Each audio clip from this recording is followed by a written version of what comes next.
Not only is the NBA dying, but I think it's already dead. And looking at the numbers here, this is the average views per million since 2002. And you can see there has been a fairly steady decline. And especially after the COVID year in 2020, it just has not gotten back to where they wanted it to be or even close to where it was the decade and a half prior to this. The biggest reason why the NBA is dying is not because of load management.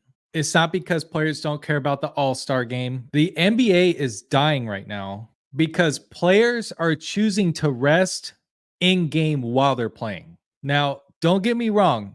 The load management stuff for stars is another component. That's a massive element and it's terrible. There have been times where I have wanted to purchase an NBA ticket and I have either greatly second thought it. Oh my gosh, what if the star player on the team I'm watching decides to just not fucking play? And that's bad enough. But when I'm talking about load management in games in the regular season, because not the playoffs, it's not the playoffs. We'll talk about the playoffs. In the regular season, if you watch a lot of these players, especially the guys that have set contracts that are starters, they're not going anywhere, they're getting paid, they take plays off. Either they won't play defense, they won't rebound, they'll have entire possessions where they'll just stand on one spot on the floor, not take any risks, not try to go after the ball, not hustle. We're not diving for anything that's going out of bounds. We're not trying to box out and get extra offensive rebounds and extra possessions. They don't want to do it. And the biggest reason why is because NBA players don't care about anything until the playoffs start. And I mean, let's be honest, the playoffs is when legacies are built. That's where contract money gets earned. That's where championships are won.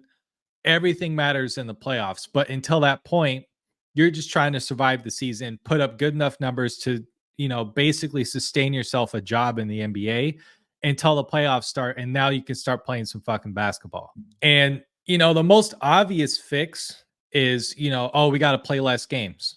Make every game count like the NFL does. That's why the NFL is so great. There's 17 games. Every game has a massive amount of pressure and a massive amount of importance on it. You play once a week. And this one game that you play, whether it's week 2 or week 17, could decide your entire fucking season. And you can't say that about the NBA. You can take 5, 6, 7, 8 games off, not fucking play at all, or go on the court and just half-ass it.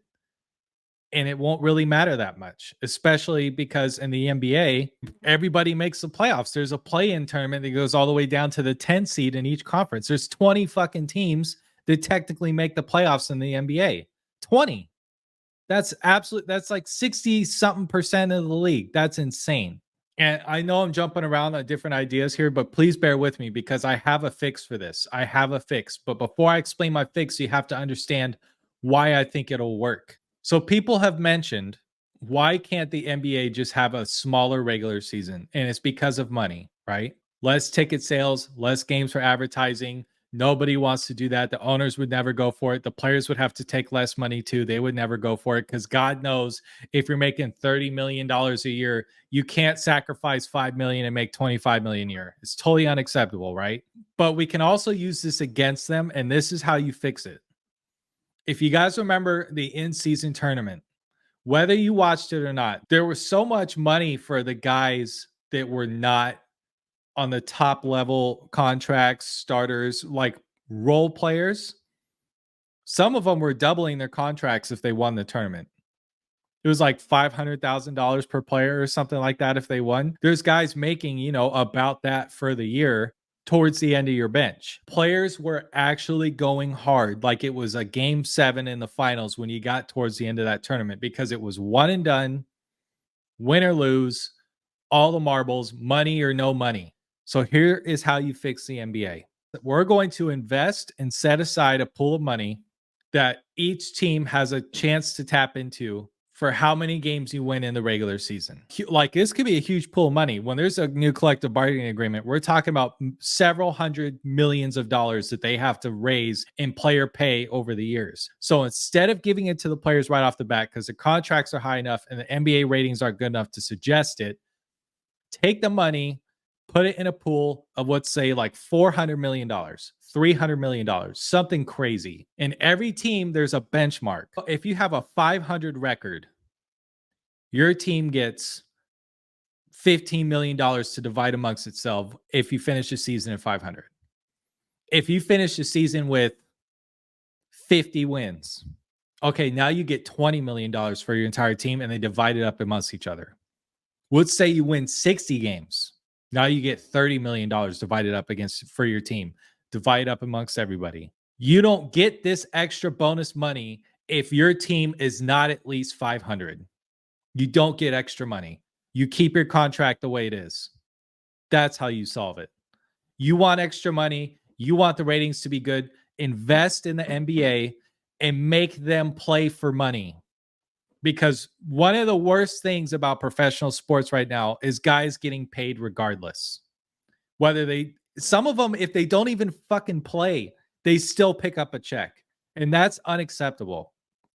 That's unacceptable. I mean, I get injuries and stuff, but if you're just chilling or you're just half-assing your play and you're getting paid the same amount, there is absolutely no incentive to go out every day and bust your ass to be the best team possible. That's how you fix it. Make these guys earn extra money on top of their contracts.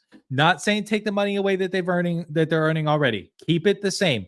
But if you want to get more money, you have to win and play for it. And the NBA ownership has the money to invest this. Yes, it's a lot. It would be a substantial amount of money. You can't tell me that these guys wouldn't play hard as fuck for an extra $20 million divided up for the team if they broke a 500 record. And there's a lot of teams that mathematically, they can't all be 500. So people are going to be fighting to not be one of those teams that don't get a 500 record. Money always talks. Maybe I'm crazy. Let me know. Do you guys think this is outrageous? Maybe the math doesn't add up. Maybe it's not enough. Maybe it's too much. But I want to know what you guys think, because every single alternative that I have heard to try to make the NBA in the regular season and the All-Star game more entertaining, I've totally hated. Like the idea that the All-Star game, the players should be playing for home court advantage in the finals. I hate it.